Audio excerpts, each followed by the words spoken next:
उसमें डीआरडीओ द्वारा बनाए गए आकाश और अन्य राडार सिस्टम की जबरदस्त भूमिका रही है।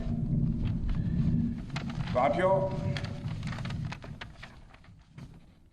कई स्थानों पर हमारे नागरिक दुश्मन के ड्रोन आते देख भाग नहीं रहे थे, बल्कि हमारे एयर डिफेंस सिस्टम के हाथों उनको मार गिराने की वीडियो बना रहे थे।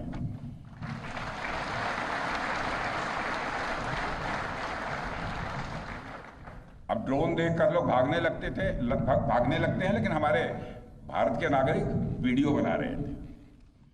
साथियों, आपने पाकिस्तान में मौजूद टेरर इंफ्रास्ट्रक्चर के खिलाफ प्रभावी कार्रवाई की है, मगर पाकिस्तान फिर से इस कोशिश में लग गया है कि ध्वस्त हुए आतंकी ढांचे को फिर से खड़ा किया जाए। वहां की सरकार पाकिस्तानी आम नागरिकों से लिया गया टैक्स जैशे मोहम्मद जैसे आतंकवादी संगठन के आका मसूद अजहर को करीब 14 करोड़ रुपए देने में खर्च करेगी, जबकि वह यूनाइटेड नेशंस डेजिग्नेटेड टेररिस्ट घोषित हो चुका है।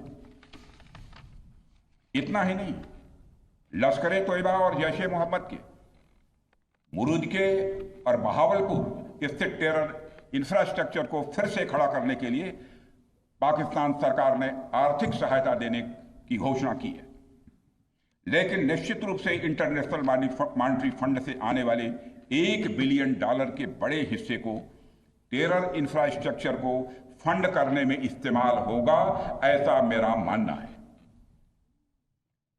क्या यह इंटरनेशनल मॉनेटरी फंड IMF द्वारा, जो कि एक इंटरनेशनल ऑर्गेनाइजेशन है, उसके द्वारा इनडायरेक्ट फंडिंग इसे नहीं माना जाएगा? मैं दुनिया के लोगों के सामने यह सवाल रखना चाहता हूं। इसलिए मैं मानता हूं कि आज के समय में पाकिस्तान को किसी भी तरह की आर्थिक सहायता टेरर फंडिंग से कम नहीं है। भारत यही चाहेगा कि IMF पाकिस्तान को अपनी $1 बिलियन की असिस्टेंस पर वह पुनर्विचार करे और आगे भी किसी भी तरह की सहायता देने से IMF परहेज करे। भारत नहीं चाहता जो फंडिंग हम IMF को करते हैं वह डायरेक्ट या इनडायरेक्ट किसी भी तरीके से पाकिस्तान या किसी भी देश में टेरर इंफ्रास्ट्रक्चर को बनाने में वह इस्तेमाल की जाए।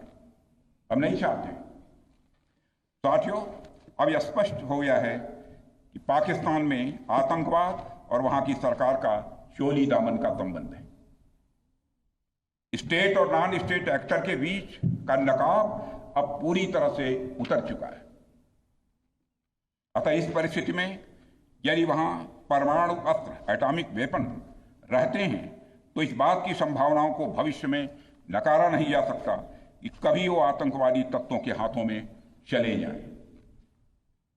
ये सिर्फ भारत के लिए नहीं बल्कि पूरी दुनिया के लिए और पाकिस्तान की आम जनता के लिए भी एक गंभीर खतरे की बात होगी। सारे विश्व और खासकर पाकिस्तान की आवाम को यह समझना होगा कि वो कितने बड़े खतरे के मुकाम पर बैठे हैं। वो एक ऐसे बारूद की ढेर पर बैठे हैं जिसके चारों तरफ माचिसों आपस में लड़ते हुए लोग हैं। इस हालात के लिए पाकिस्तान की फौज को संदेश देना चाहूंगा, कागज का है लिबास, कागज का है लिबास, चिरागों का शहर है, चलना संभल संभल के क्योंकि तुम नशे में हो।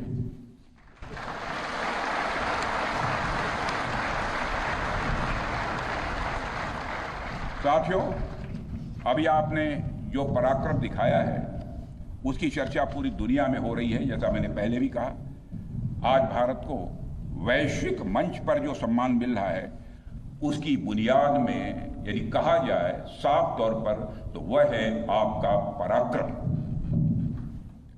और यही कारण है कि भारत का बच्चा बच्चा आपको अपना आइडल मानता है, बच्चा बच्चा आपको अपना आदर्श मानता है। आपने पूरे देश को यकीन दिलाया है कि नया भारत अब सहन नहीं करता बल्कि वह पलटकर जवाब देता है।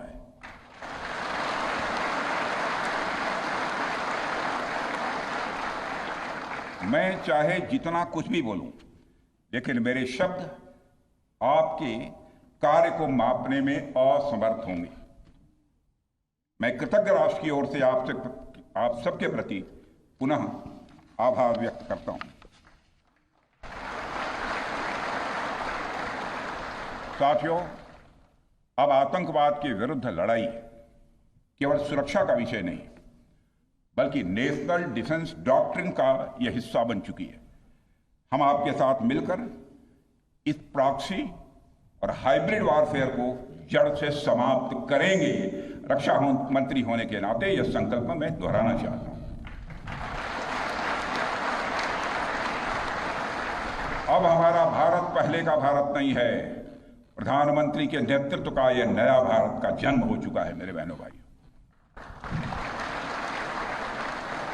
हम हमारे आराध्य श्री राम के उस मार्ग का अनुसरण करते हुए आगे बढ़ रहे हैं जिसमें वह आसुरी शक्तियों के विनाश का प्रण लेते हैं। निश्चरहीन करौं में भुज उठाई पण कीन, अर्थात जिस प्रकार भगवान राम ने अपनी भुजाओं को उठाकर धरती को राक्षस विहीन करने का प्रण लिया था, ठीक उसी प्रकार श्री राम के आदर्शों का पालन करते हुए हमने भी आतंकवाद को जड़ से समाप्त करने का संकल्प लिया है।